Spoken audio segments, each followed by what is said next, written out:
El 5 de abril de 2024, las fuerzas especiales del gobierno de Daniel Noboa irrumpieron en la Embajada de México en Quito. Golpearon al personal diplomático, arrastraron a un asilado político, violaron la Convención de Viena ante las cámaras del mundo entero. Esa noche, Noboa creyó que había ganado algo.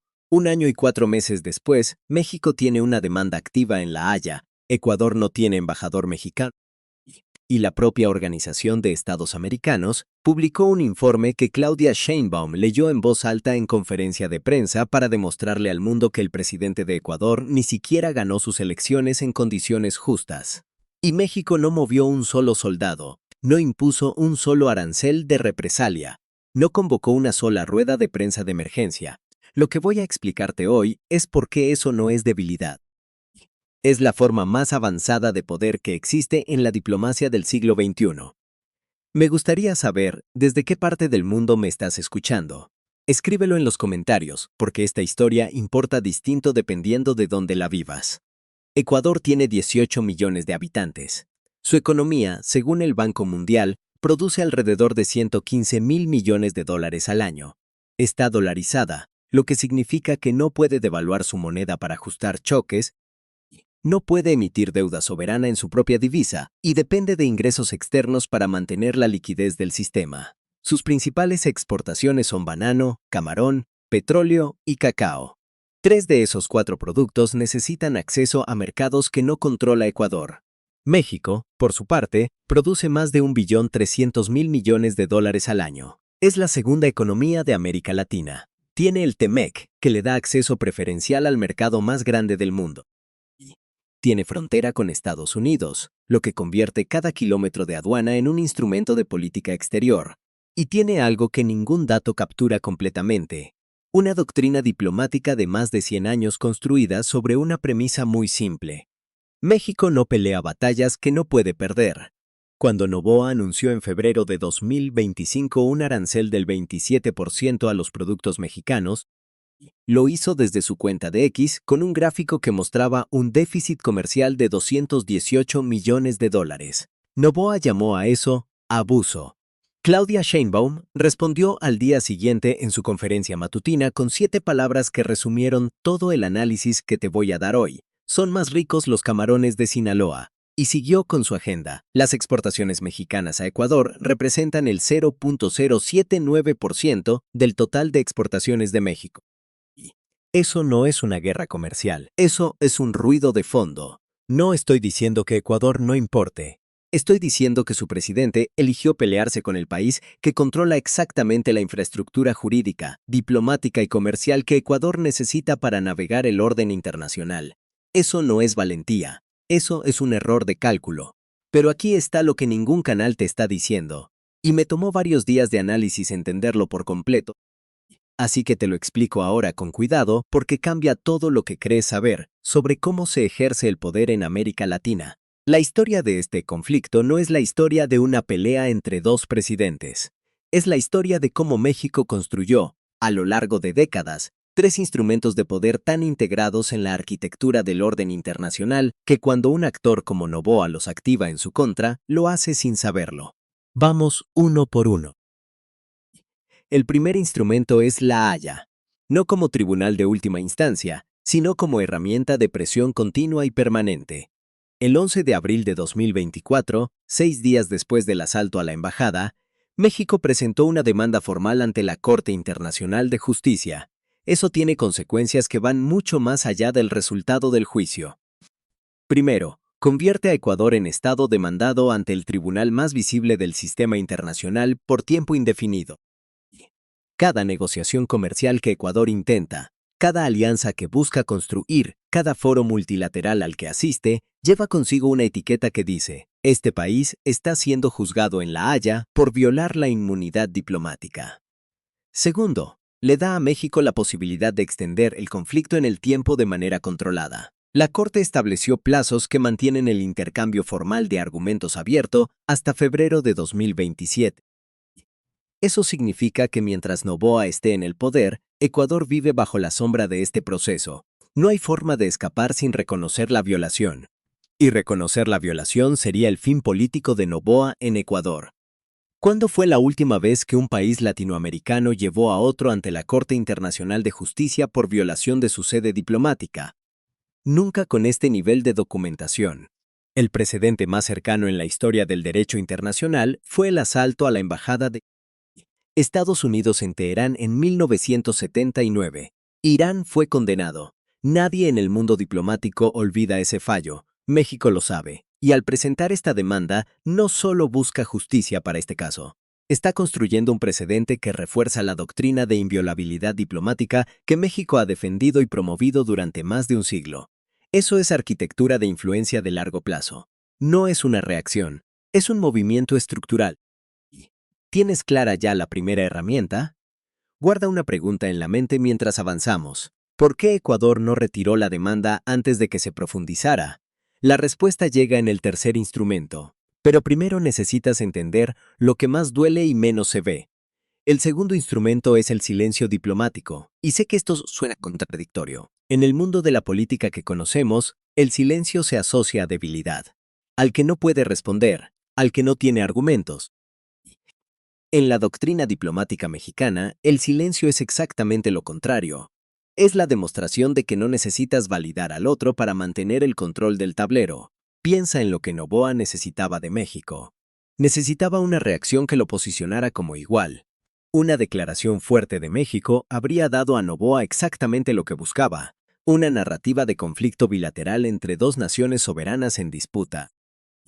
Habría permitido a Noboa hablar con sus votantes en términos de orgullo nacional ecuatoriano. Habría generado cobertura mediática que lo hacía visible como figura que podía confrontar a un país más grande. Sheinbaum le negó todo eso.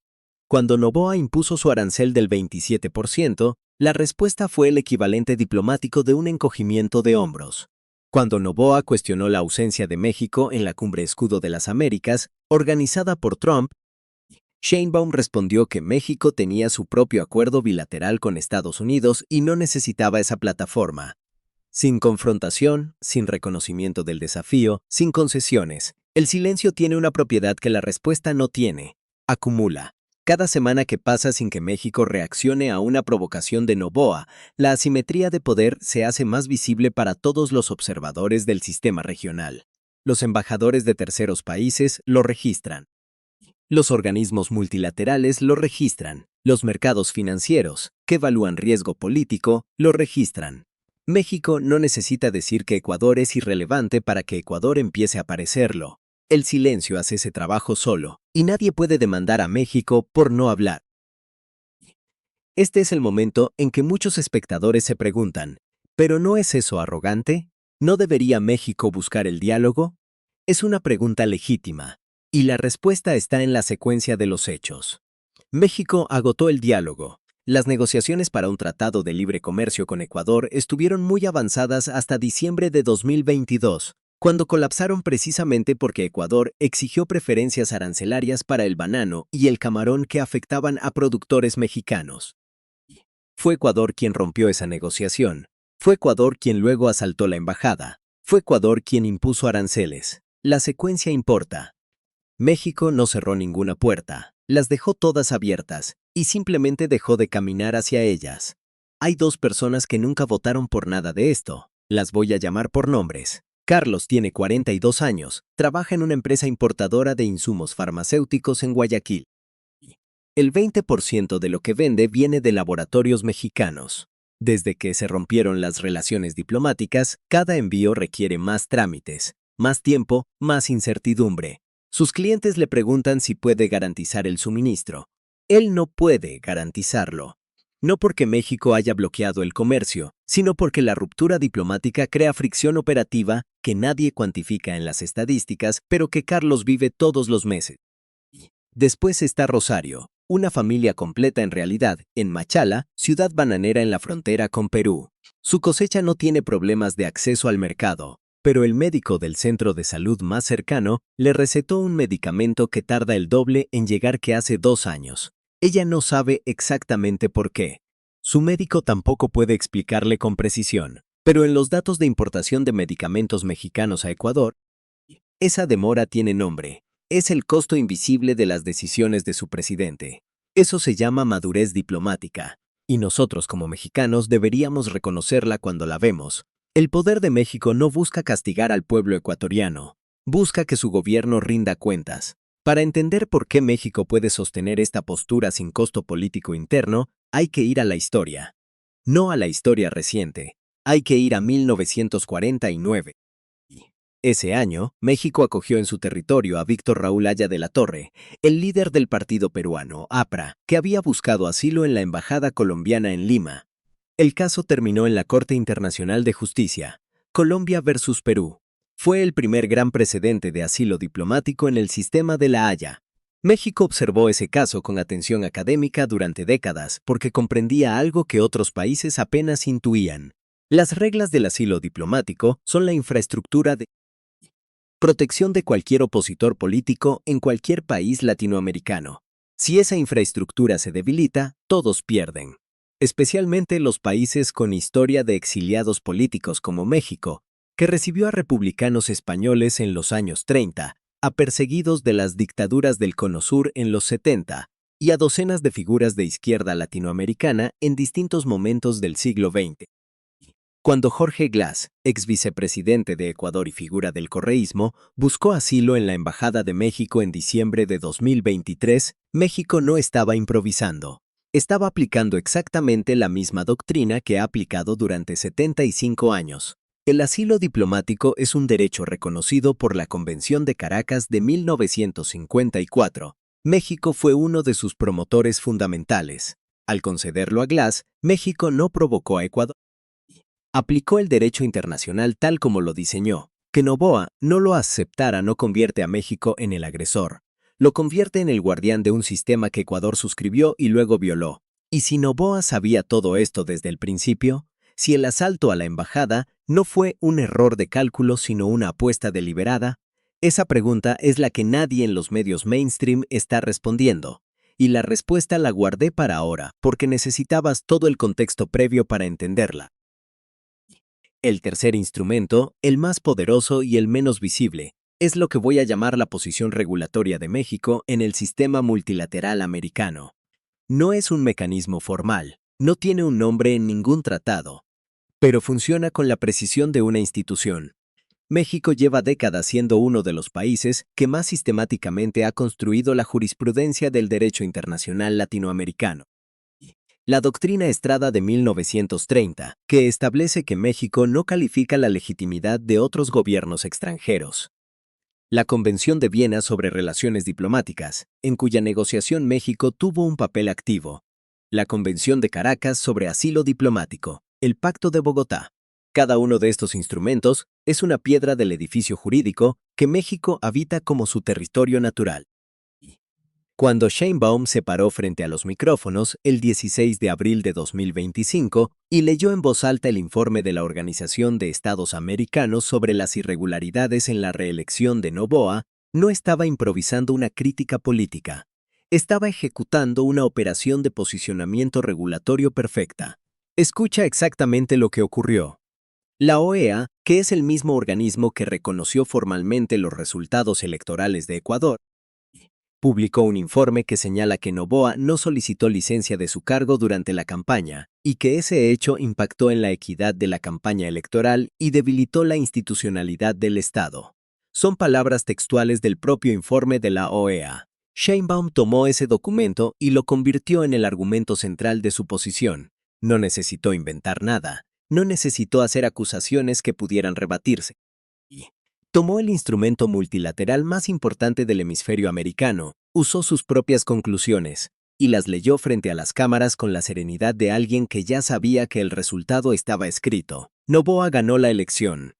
Y México, usando el informe de la OEA, convirtió esa victoria en una pregunta permanente sobre su legitimidad, sin aliarse con ninguna facción ecuatoriana, sin intervenir en política interna, solo leyendo lo que el propio sistema multilateral dijo. ¿Ves lo que eso significa? No es que México haya hundido a Noboa en la OEA en el sentido de una votación o una resolución de condena. Es algo más sofisticado y más duradero. México convirtió a la OEA en un testigo involuntario contra la credibilidad de Noboa, y eso no se puede deshacer con un comunicado de prensa. La OEA no va a retractarse de su informe. El informe existe. La cita existe, y Sheinbaum la puso en el registro público permanente de este conflicto. Esto no es imperialismo.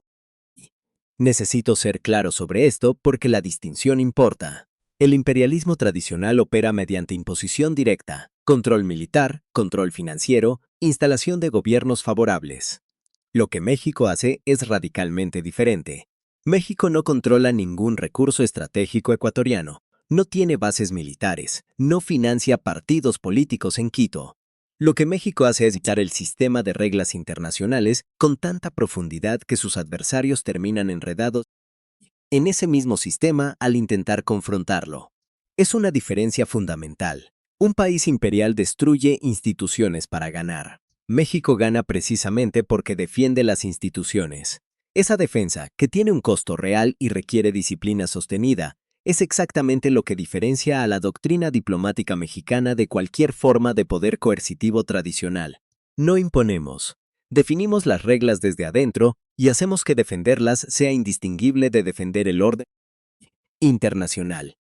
Ahora bien, ¿qué pasa en los próximos 90 días?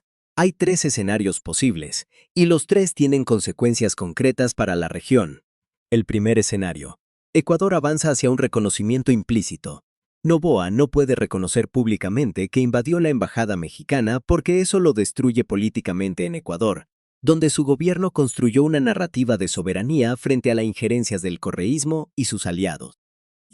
Pero su gobierno podría buscar un lenguaje técnico, una fórmula jurídica, que permita iniciar conversaciones para un eventual acuerdo extrajudicial en La Haya.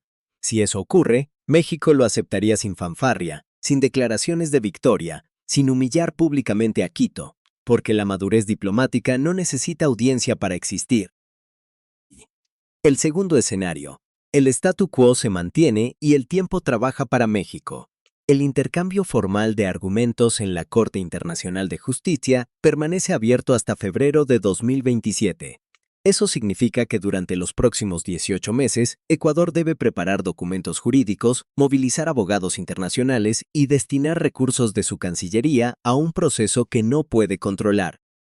Mientras tanto, México sigue gobernando con el tratado entre México, Estados Unidos y Canadá como plataforma, atrayendo inversiones, expandiendo acuerdos con la Unión Europea y profundizando el eje con Brasil. El silencio hace el trabajo solo.